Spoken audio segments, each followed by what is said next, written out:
Now let us calculate the capacitor CO2. CO2 equal to, but before that you need to calculate the size. So, how will you find the size?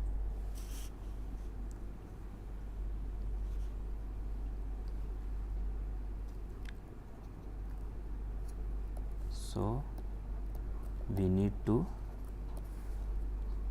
find the size of M3.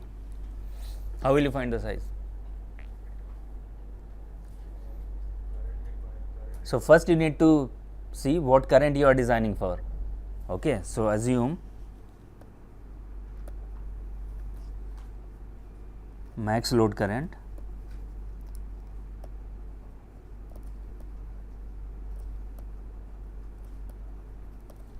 equal to, let us say 10 milliamp, and M3 has to be in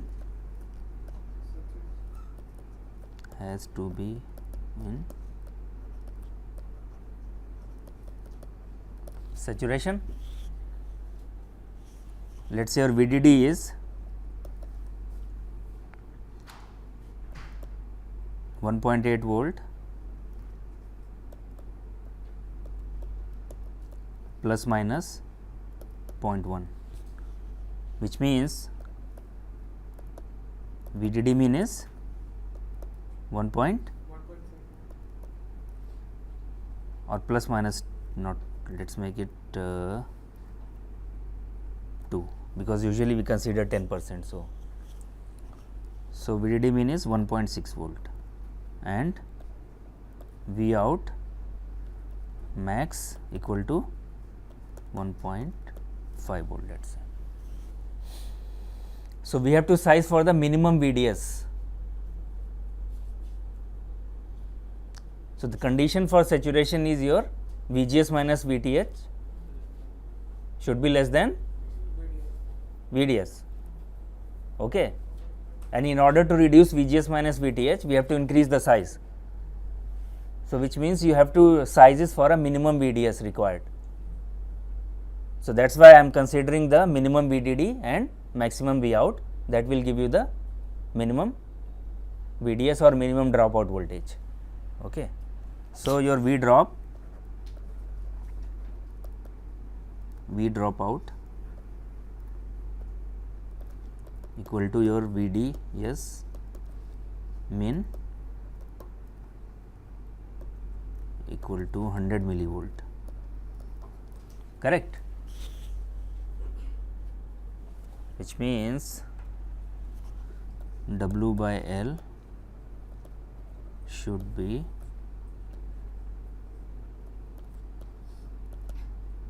determined for VGS minus VTH less than equal to 100 millivolt and ID equal to 10 milliamp. So, you know mu Cox already, ID is known, W by L can be calculated from there. So, do the calculation again using this equation, ID equal to mu Cox W by L VGS minus VTH whole square, 10 milliamp half, I will put it 50 micro W by L, and this is 100 millivolt per square. So, what is W by L?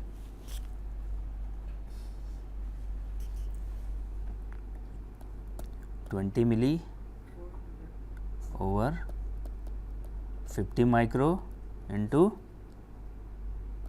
10 to the power 4 into 10 power minus 6. Okay. So, this will be your how much?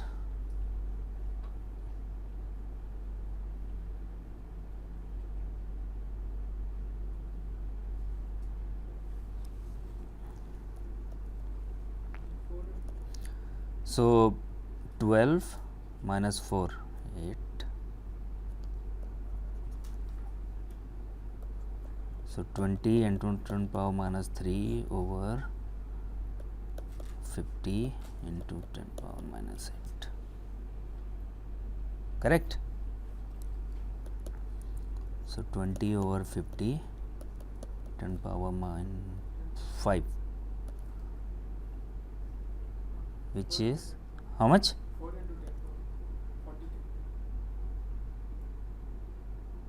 40,000, huh?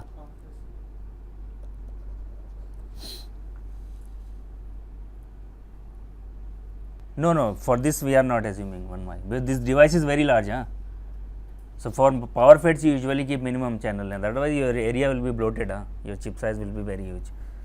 So for power FETs we usually consider minimum channel length. For those smaller devices you use is larger channel length, but for power FET you don't, because this is a driver which is basically driving very high current. So this is your W by L ratio. So what is W? W is 40,000 multiplied by 0.18 micrometer, which is how much? 7,200. Now W by L is how much?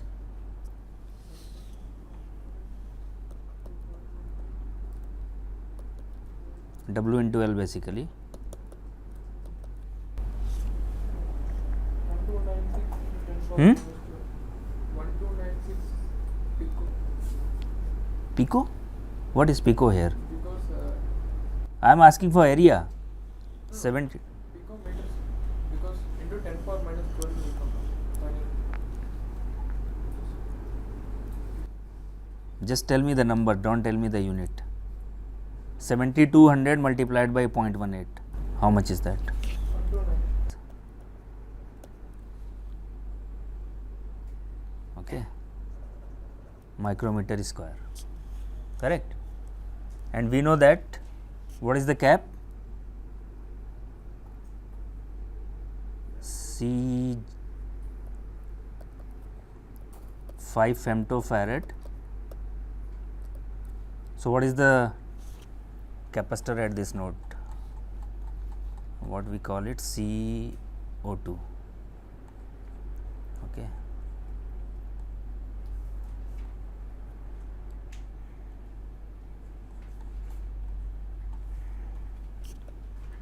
CO2 equal to 1296 multiplied by 5.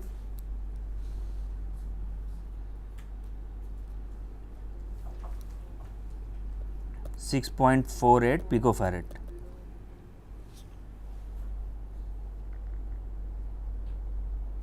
Okay.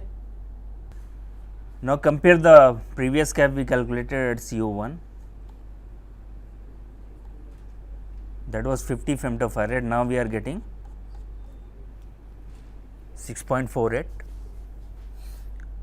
picofarad, and we know R out is also large here, 500K. So now calculate the pole. Omega P2 how much? 1 over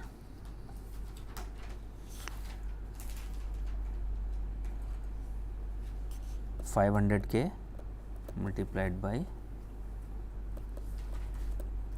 what is the frequency? Can you do the calculation?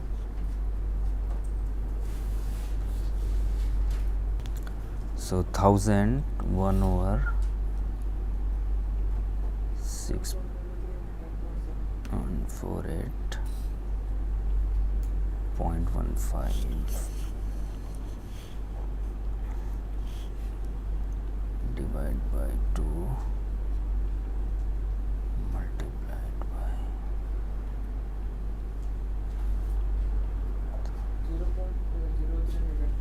0.03 3 into 10 power 5 radian. 3 into 3 into 10 power 5 radian per second. wait 5 into 6.48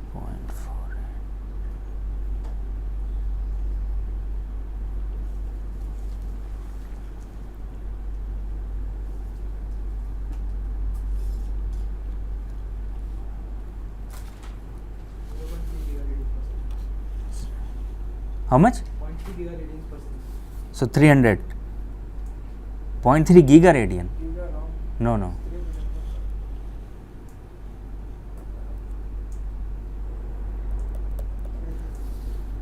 second. 30 mega. Huh? No, no, no. 0.3 mega. Sir. 0.3 mega. You guys are messed up. Okay, let's do calculation here. So this is 1 over 5 into 10 to the power 5 into 6.48 into 10 power minus 12. So how much is that? 10 power 7, By we can approximate 5 into 6.48, which is roughly 0.03 0.03 into 10 10 power power 7, which is 0.3 into 10 power. 6, So 3 into 10 power, 5. which is 300 kiloradian per second. Okay.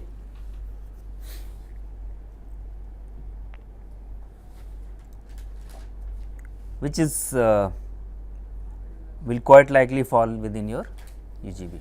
Okay. So we cannot ignore this pole omega p2.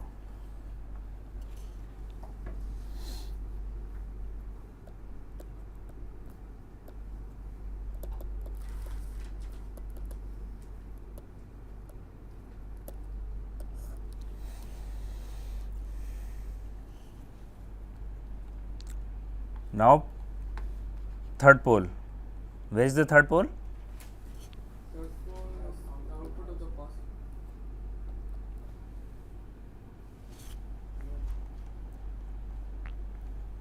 Which is your,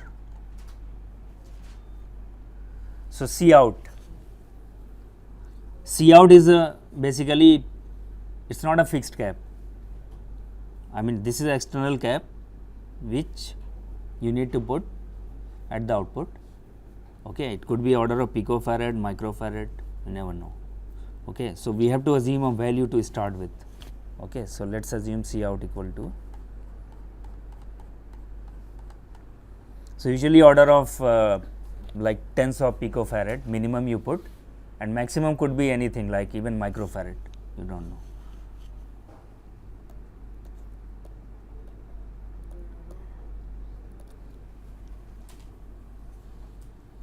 So C out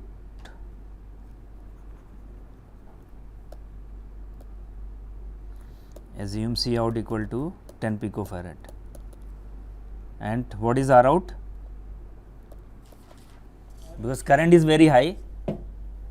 Okay, so R out will be mostly determined by your load current 10 milli, and if your output is 1.5 volt, then what is the 1.5 divided by 10 milli will be your R out. So 1.5. Practical is not neglected RDS. No, at this high current, okay, this will be mostly determined by this. Okay, when you have a low current, then RDS will start coming into picture.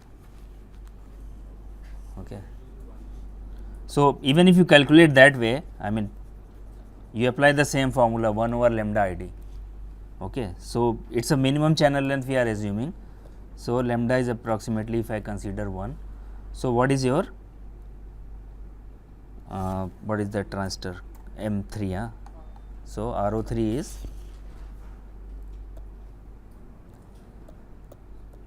RO3 is equal to 1 over your current is 10 milli ID. So this is 100 ohm.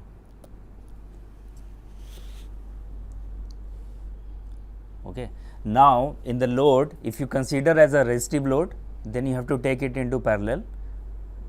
If you don't consider the resistive load, then that will be very high. Let's say it's a current load. So in the current load, the resistance looking into the drain might be much higher, because you don't know what kind of current source it will be there. Okay, so there are two assumptions here you can consider as, but in both the cases your resistance will be much lower, like it cannot be even kilo ohm for 10 milliamp current.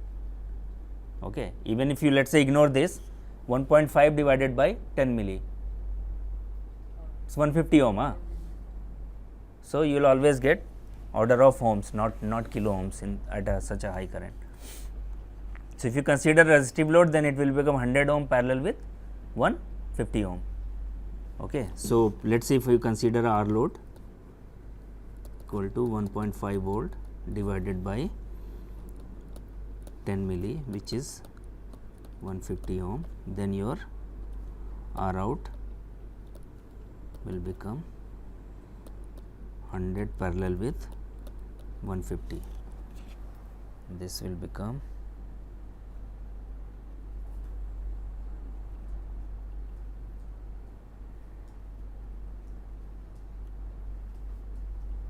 60 ohm. So 60 ohm and 10 picofarad, that's very high frequency.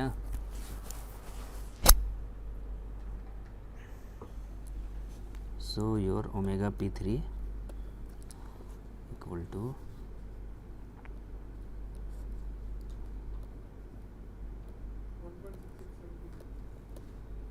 how much? 1.6,